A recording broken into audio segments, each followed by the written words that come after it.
मालदीव के अंदर भी अभी इंडिया ने तकरीबन 28 उसके आइसलैंड जजीरे खरीद लिए हैं, अब उसके अंदर भी इन्वेस्टमेंट करेगा। इंडिया इस किस्म से इंटरेस्टेड क्यों है इन्वेस्टमेंट के अंदर?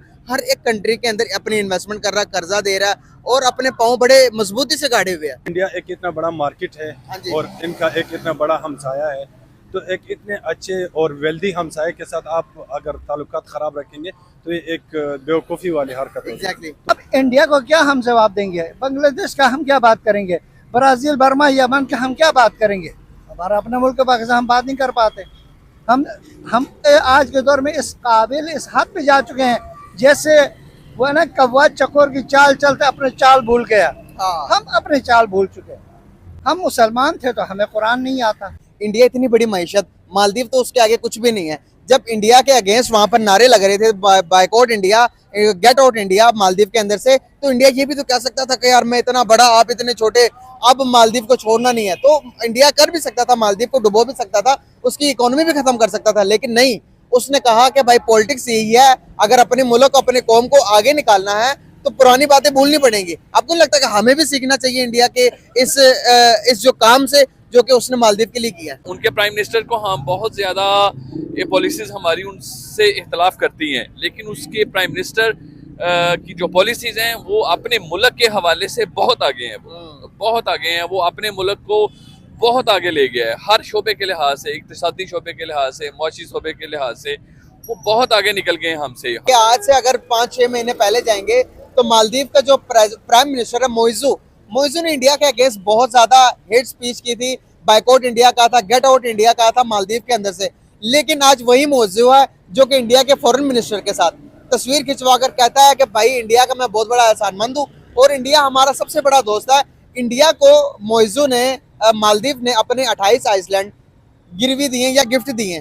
क्या कहना चाहेंगे? अभी वहां पर क्या स्ट्रेटजीज है इंडिया की, और इंडिया दोबारा से चाहता है, इंडिया ने दोबारा से रिलेशन क्यों बेटर किए मालदीव के साथ? सबसे पहली बात तो ये है कि मालदीव का जो स्टांस है तो वो बिल्कुल ठीक है कि जब उनके इंटरेस्ट में था तो उन्होंने अपने आइलैंड्स नहीं दिए, लेकिन जब अभी उनके इंटरेस्ट में है तो उन्होंने अपने आइलैंड्स उनके हवाले कर दिए। जहाँ तक इंडिया की बात की जाए तो इंडिया इस रीजन का एक बहुत बड़ा प्लेयर है, रीजनल प्लेयर है, तो वो अपने एक्सपेंशनिस्ट जो उनकी पॉलिसीज़ है तो वो तो उसको मज़ीद एक्सपेंड करते रहेंगे। मालदीव के अंदर भी अभी इंडिया ने तकरीबन 28 उसके आइसलैंड जजीरे खरीद लिए हैं, अब उसके अंदर भी इन्वेस्टमेंट करेगा। इंडिया इस किस्म से इंटरेस्टेड क्यों है इन्वेस्टमेंट के अंदर? हर एक कंट्री के अंदर अपनी इन्वेस्टमेंट कर रहा है, कर्जा दे रहा है और अपने पाँव बड़े मजबूती से गाड़े हुए हैं। बिस्मिल्लाहिर्रहमानिर्रहीम। जैसे आपने सवाल किया है, आपका सवाल बड़ा लॉजिकली है और इसमें मैं खुद समझता हूँ कि चाहे इंडिया हमारा पड़ोसी मुल्क है, हमारा दुश्मन मुल्क है, लेकिन हर एक फॉर्मेट के हिसाब से इंडिया हमसे बहुत आगे है। जिस मर्जी फील्ड में हम उसको लगा लें, हम एज ए स्पोर्ट्समैनशिप की तरफ आ जाते हैं। जब भी हमारा इंडिया के साथ मैच होता है हम लाखों दुआएं कर लें, सब कुछ कर लें, लेकिन हमारे पास वो कारकर्दगी, वैसे खिलाड़ी, वैसी स्पोर्ट्समैनशिप है ही नहीं हमारे पास जैसे कि इंडियन के पास है। Exactly. उनके प्राइम मिनिस्टर को हम बहुत ज़्यादा ये पॉलिसीज़ हमारी उनसे इख्तलाफ करती हैं, लेकिन उसके प्राइम मिनिस्टर की जो पॉलिसीज़ हैं वो अपने मुल्क के हवाले से बहुत आगे हैं। वो बहुत आगे हैं, वो अपने मुल्क को बहुत आगे ले गया है, हर शोबे के लिहाज से, इक़्तिसादी शोबे के लिहाज से, मुआशी शोबे के लिहाज से वो बहुत आगे निकल गए हैं हमसे। आज के दौर में नया एक दौर पाकिस्तान का अंदर जो रुख कर चुका है, जो दुनिया के चेहरे पे जलालत की बदतरीन दौर। क्या लड़कियां बेचारी दर बदर फिर रही हैं, लड़के इश्क़ी के उसमें जो ना मनाजिर देखते हुए। अब इंडिया को क्या हम जवाब देंगे? बांग्लादेश का हम क्या बात करेंगे? ब्राज़ील, बर्मा, यमन का हम क्या बात करेंगे? हमारा अपना मुल्क पाकिस्तान हम बात नहीं कर पाते। हम आज के दौर में इस काबिल इस हद पे जा चुके हैं, जैसे वो ना कौवा चकोर की चाल चलते अपने चाल भूल गया। हम अपने चाल भूल चुके हैं।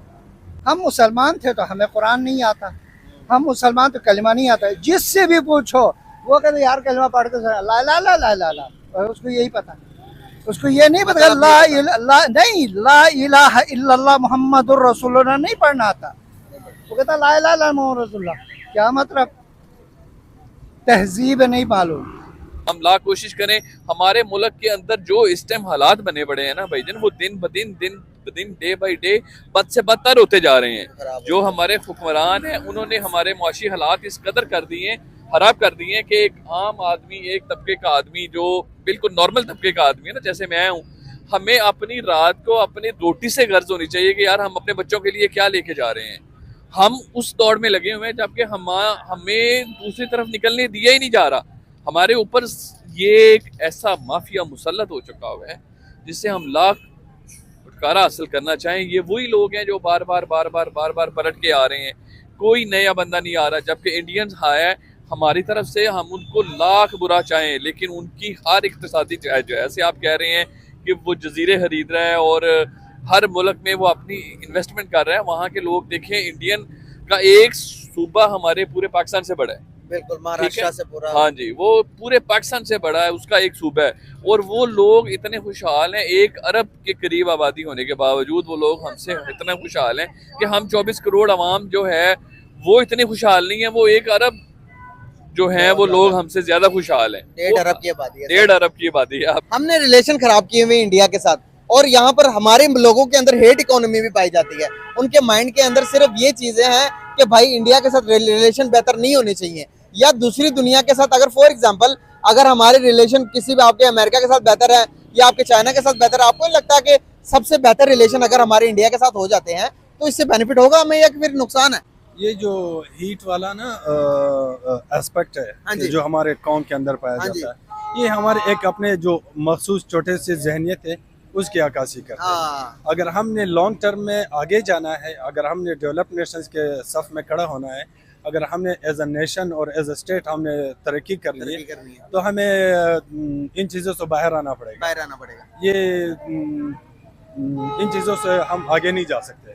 सही बात है। ठीक है, हमें हमसायों के साथ अच्छे ताल्लुकात रखने होंगे, उनके साथ अच्छे ट्रेड ताल्लुकात रखने होंगे, उनके साथ अच्छे डिप्लोमेटिक रिलेशन। ये आप एक समझ लें कि छोटी छोटी कंट्रीज हैं, ठीक है, इनके अंदर इन्वेस्टमेंट करके और इनके अंदर दाखिल होके इंडिया हर तरह से हम ये नहीं है कि वो जैसे आप कह रहे हैं कि हम इंडिया की तारीफ कर रहे हैं, हम तारीफ नहीं कर रहे, लेकिन हम उनकी पॉलिसीज की तारीफ करते हैं। चाहे इंडिया है, चाहे जौन सी मर्जी छोटी कंट्रीज है, अगर उनकी पॉलिसीज इतनी स्ट्रांग हैं तो उनकी आवाम स्ट्रांग है, सही बात उनके हुक्मरान स्ट्रांग है। उन्होंने ऐसी पॉलिसीज बनाई हैं कि उनकी आवाम तक हर एक चीज को वो सही रिलीफ बात, मिल सके। सही बात है। हमें किस चीज का रिलीफ मिल रहा है? किसी एक चीज में रिलीफ हमने ये वाली गवर्नमेंट हमें दे रही है, तो आप बता दें किसी एक चीज में भी किसी किस्म का कोई भी रिलीफ नहीं है। सही बात है। हमने तो इन्होंने हमें दबा के रख दिया है।